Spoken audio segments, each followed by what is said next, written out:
Good afternoon, Wednesday, February, I don't even know, 22nd. Days are always a mush when you're a trader. You just know it's a trading day or it's not a trading day. Today's a trading day, so don't care about what the actual date is. You just wake up, you look at the economic calendar, see what's on the docket for that day, what's on the docket for tomorrow, and the rest of the week, and then you go from there. All right, let me just make sure everything's up and running. I think we are good. We are streaming. Bum, ba, ba, ba. I think we're good. It is after hours. Obviously, it's 3:15. NVIDIA's coming out any moment now. And we will see what develops with that. Let's see. I think I'm live. Hope I'm live.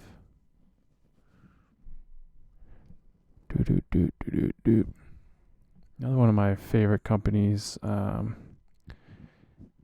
ENVX. Why isn't it showing me live here?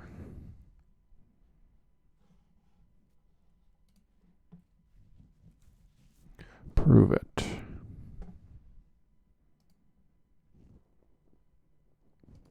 Sometimes they just make this thing a little more complicated than it needs to be.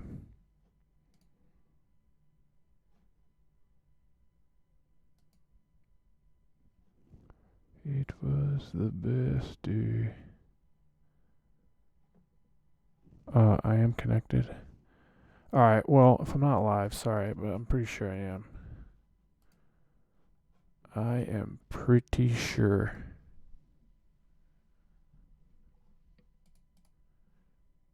Let's try one more thing just to confirm. It's always something with this. Tech is tough, they say.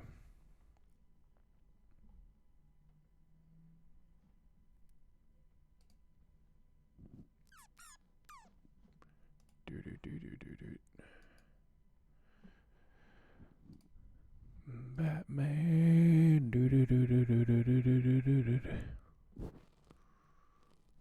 I just don't understand.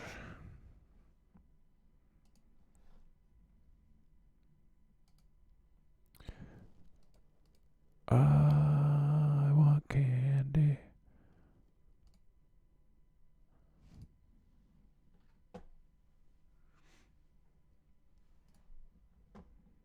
Alright, well, whatever. If I'm not live, I'm going to upload the video anyways, but it's always something with these darn things. Alright, so let's get started. Yesterday, sorry I missed the post. Yesterday we had one of the biggest sell-offs we've had in 2 months or so.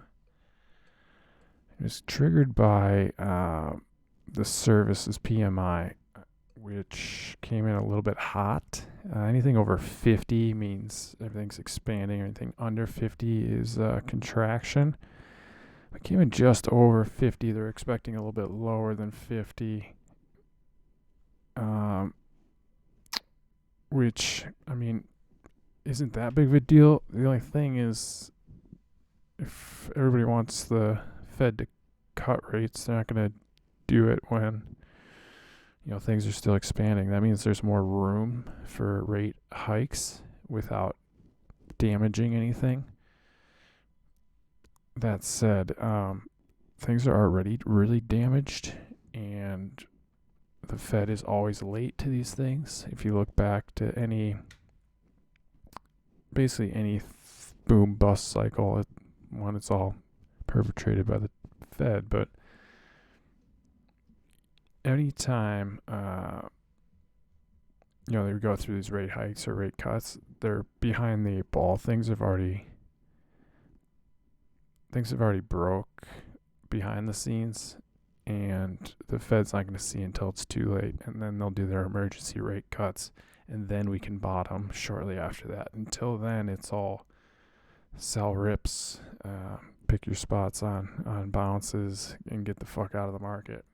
This is not if you're trading day trade like I do, this is a get in, get out, take your money and run market. So anyways, PMI came out hot, and that started the sell off, and then things just kind of got unhinged from there, because everybody's still pretty much off sides and expecting a soft or no landing. No landing's absurd. It doesn't even make any sense. But everybody's still expecting that. So when you see these numbers come in that could essentially,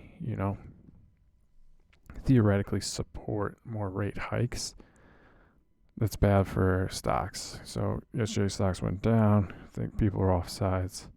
It did hold key support yesterday, but we broke that today. I think we dipped to 39.95 yesterday. We hit 39.80 today and closed at 39.91. Not the best. Being under 4K is not great. It's a key point. A lot of puts, put wall there, and now those puts are going to start getting monetized, and things are going to get real dicey. Right. Yesterday's auction, I think yesterday was the 10-year auction. Brutal. No bids, no foreign entities. Just all around awful, and that really added fuel to the fire on the sell-off. Which brings us to today, where things are actually looking pretty decent. After huge sell-offs like yesterday, it's pretty common for stocks that kind of come back a little bit, at least rest. Nothing goes straight down forever. Nothing goes straight up forever. And that's kind of what we started out like today. And then, so the FOMC was about a month ago.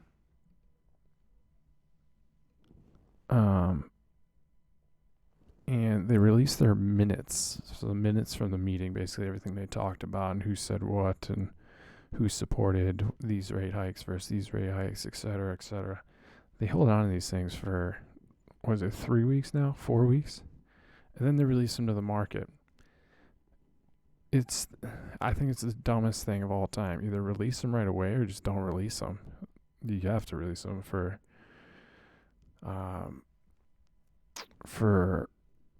what's the word I'm looking for? I don't know, I lost it. But you got to release them. So just release them the next day. Do it on, those meetings happen on Wednesday. Have them typed up and ready on Thursday. There's no reason you should wait 3-4 weeks to release these things. It makes no sense at all. Anyways, those came out, and everything in it is a month old. All the information's a month old, at least. Well, it is 1 month old. It basically says everything that they've been saying the whole time. The only difference is we've had a CPI report, we've had a jobs report, we've had all this other data come out that's not in these minutes because they didn't exist. This was all after the fact stuff. But the market reacts to it anyways.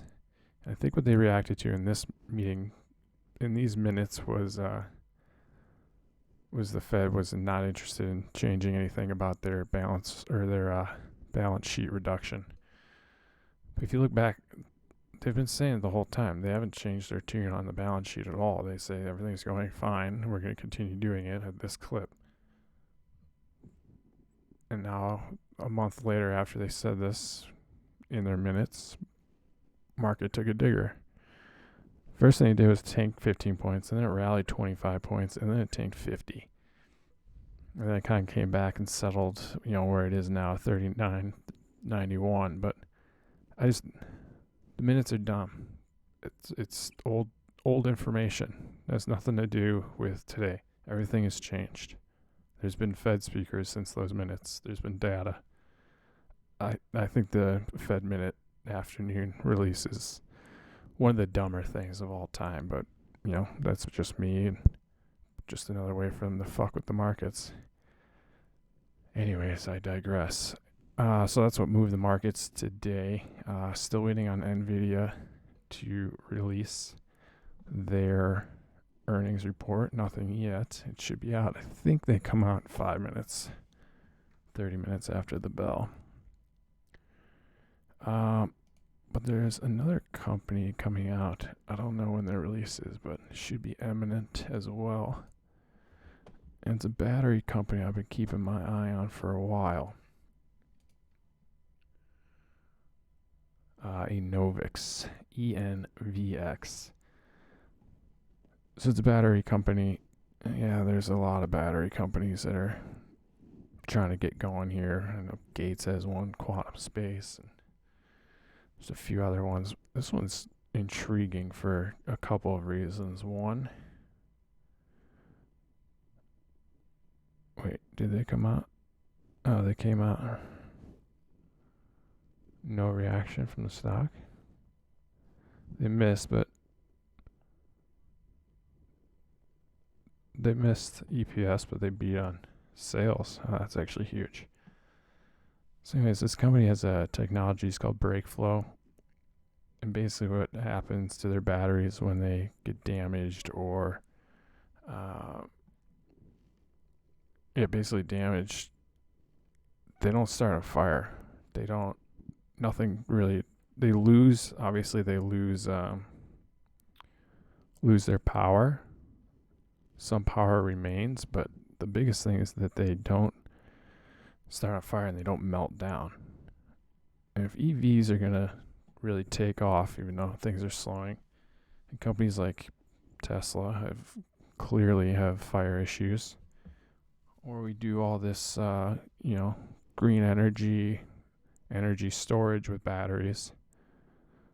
The biggest thing is these things can start on fire still, which causes a bigger, more disruptive environmental catastrophe. The amount of water, and I don't even know what other chemical these firefighters have to use to put these things out, but it takes them like 2 hours and like gallons and gallons of whatever they're pouring out. And then you got a burnt out car, burnt rubber, toxic lithium, cobalt, all that stuff starts on fire and burns in the atmosphere. It's brutal. Anyways, this company created brake flow technology, and it prevents all that. It's all doesn't matter at all to these guys, to this technology. But with that said, obviously they're new. I think they patented this thing like 2-3 years ago. They do have some partners in Samsung, but that's their biggest one. And they have a few military applications that they're early in the testing, but they have partnered with these people or these groups, and so far so good. It's all in testing phase, so they're producing some of these batteries, which is way ahead of most other battery startups. They're producing and they're delivering some small scale. And their biggest thing recently has been their fabrication one that's been producing these, their first gen fabrication lab. And they're kind of run by their CEO is kind of a deadbeat. And I don't want to say he was misleading investors, but his information was wrong and he didn't know how to scale and all this other stuff. Anyways, they went through this big reset structurally. Their board. They hired guys, these two chip guys. Their names are escaping me right now. I should have wrote them down. Sorry. But they're fantastic. They know how to scale. If they get this thing up and running, these guys are already 2-3 years ahead of their competitors. They might need to raise in Q4, but I'm excited to listen to this conference call actually, because they did mention that there's a decent to good chance that one of their current partners would help fund their Gen 2 fabrication, which would be massive. It would be probably just a side deal with stocks, options, warrants, whatever else, but no real dilution of shareholder value. If that happens, this thing's gone. Just back to, well, let's put it this way. Let's put it in some number forms. QS Quantum Space, I think they're called. They call their version QuantumScape. They call their version solid state, even though it's not really. It's just a play on words. Their market cap's $4.2 billion, and they haven't delivered any batteries, and they don't have any funnel. They don't have any real partners. But they do have the great Bill Gates, that guy, on their board. Actually, their biggest investor is also Volkswagen, which is huge. It's just a matter of time. Volkswagen opens up their eyes and pops over to Enovix because their tech is better. Their tech is way better, and they are light years ahead of QuantumScape. So let's keep an eye on that one. It's trading $8. Oh, so in the market cap right now of Enovix is 1.3. What did I say? The other one was 4.2. So if you like doing pair trades, short quantum space, QS, long Enovix, because those market caps will flip. 4.213. I'm going to call it 3x from here. We're in the mid-20s, and I don't think that's out of the question in the near term. They're definitely not going to do a raise here at $8. They don't need the money right now. They're a guy who started it. Also created the company MPass. Let's see. M-Phase Energy is it's an energy company. They do like green energy. Then if you want to look at what's his name? His name's TJ. Let's see.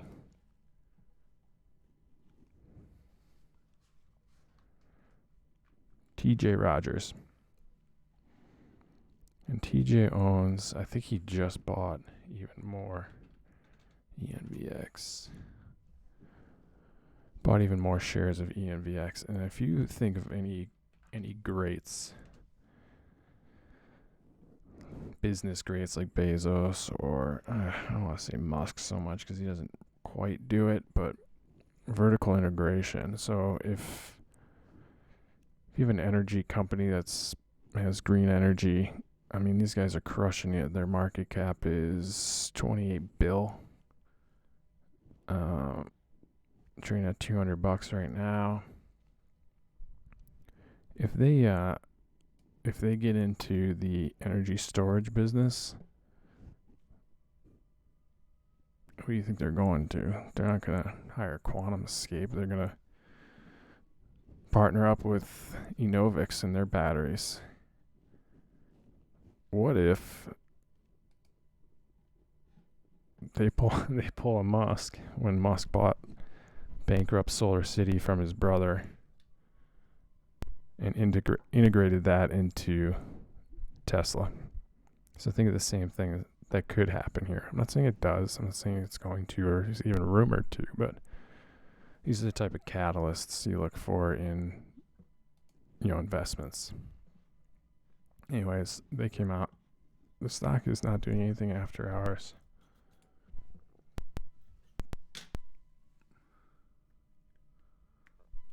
Oh, my sound's not getting jacked up here. Not sure what's going on. I gotta hear the conference call. Update you guys tomorrow on this one. All right, moving on. I went too long about that. Sorry. There's one other name, Luminaire. Luminaire Technologies, I think, is their official name. LAZR. Luminaire Technologies. Something's going out with my sound, sorry.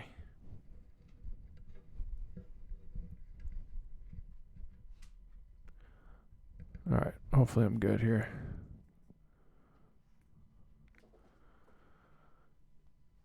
And Luminaire, they're basically sensors on automated vehicles, and I think FSD is one of the dumber things of all time, but the market doesn't, and that's all that matters.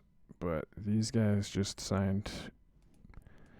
They're already working with Mercedes on their, new vehicles, but then just increased their deal with Mercedes for a long-term multi-billion-dollar deal.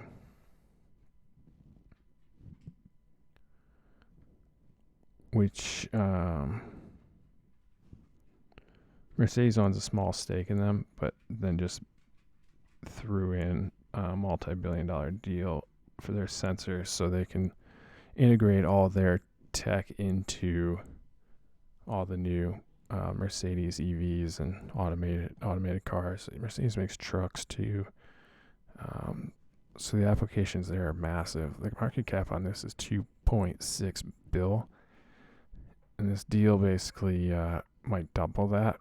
It's up 28% today. Had a huge spike. Short interest on this is like 30%, I think. This thing could run to 10 pretty quick. And then that kind of stabilizes this company. Their balance sheet isn't the cleanest of all time. They do lose money, but this might be the change in the forecast for them. So let's keep an eye on that one too. LAZR. I don't normally give out names, but today's kind of that day, Sometimes you just take what the market gives you and run with it. Not financial advice. Never take my plays with, all in. I'm not a CPA. I'm not anything else. I'm just vlogging, So don't hold me to anything.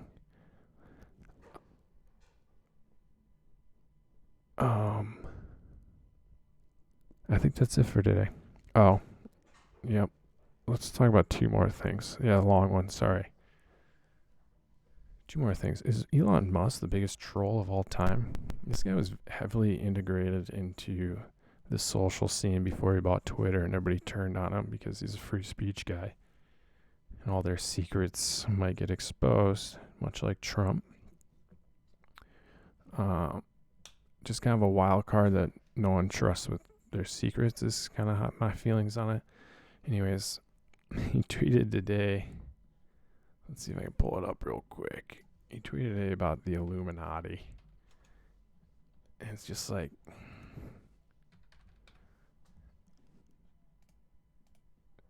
it's not the first time he's done it, but when guys like that do that, it just makes you think, Oh yeah, he's live with Newsom. Yeah, that guy. People always ask, where is Illuminati? But they never ask, how is Illuminati? And then it's got the eye on the back of the dollar that's crying. Does Musk know stuff and he's just like ultimately trolling? That'd be unreal. Anyways, I digress on that one. Bitcoin back down. Not surprised. Couldn't break through that 25K level and hold, so now it's back down pretty swiftly.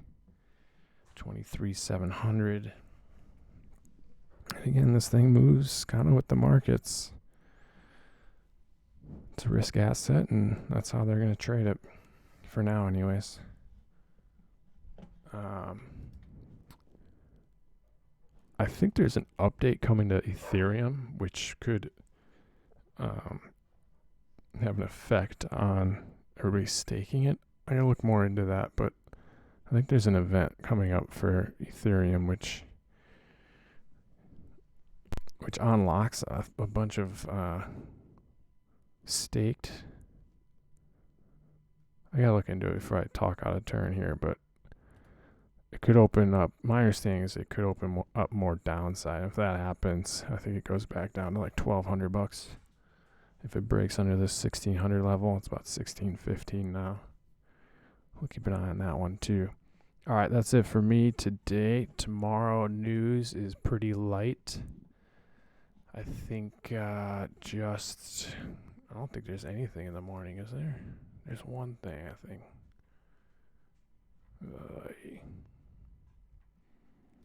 Tomorrow. Oh. Yeah, quite a bit tomorrow. I thought it was Friday. Tomorrow, big day actually. GDP comes out in the morning. Initial jobless claims, which some people say don't matter anymore, but I think it still matters, and it definitely does. And then I think PCE, which should be a big one, is on Friday. So tomorrow at 7:30 Central Standard Time, we'll get a data dump with jobs claims and GDP, which will be GDP more important. Looks like Bostic is speaking at 9:50 Central Time. So these guys like to, these narcissists like to move the markets with their comments. So I'm not going to have anything on going into that. Let's see. I think we're going to have another auction tomorrow. Those shouldn't matter. Those are pretty small. 7 years. Yeah, it'll probably be nothing. Nothing burger. Did I see one other thing today? Let's see. 5:30. At 5:30. So in 2 hours. Fed member Williams speaks. They just can't keep their trap shut, They just can't do it. And then Friday's even bigger because PCE comes out, and that's a good indicator for. There's actually a couple things that are big on Friday, and I'll touch on them again tomorrow. But PCE comes out, and something else been moving the markets quite a bit is the Michigan 5-year inflation expectations and consumer expectations and consumer sentiment. Those all come out at 9 a.m. on Friday. And new home sales come out at that time too. That I think I forgot to touch on that earlier. Yeah. Another part of the sell-off yesterday was existing home sales ticked down, but ever so slightly. So another thing that the Fed looks at and goes, "Oh, the market can handle more rate hikes." So that's just another thing to look for. So new home sales is kind of more important because then it gives a little more indication on builder sentiment and labor force, inflation on goods for like lumber, even though lumber I think is all the way back down to the 300s. So that one, no one talks about that anymore. But anyways, I'm starting to ramble, so I'm getting out of here. All right, that's it for now. We'll see you guys tomorrow. And good luck out there. Love you. Bye.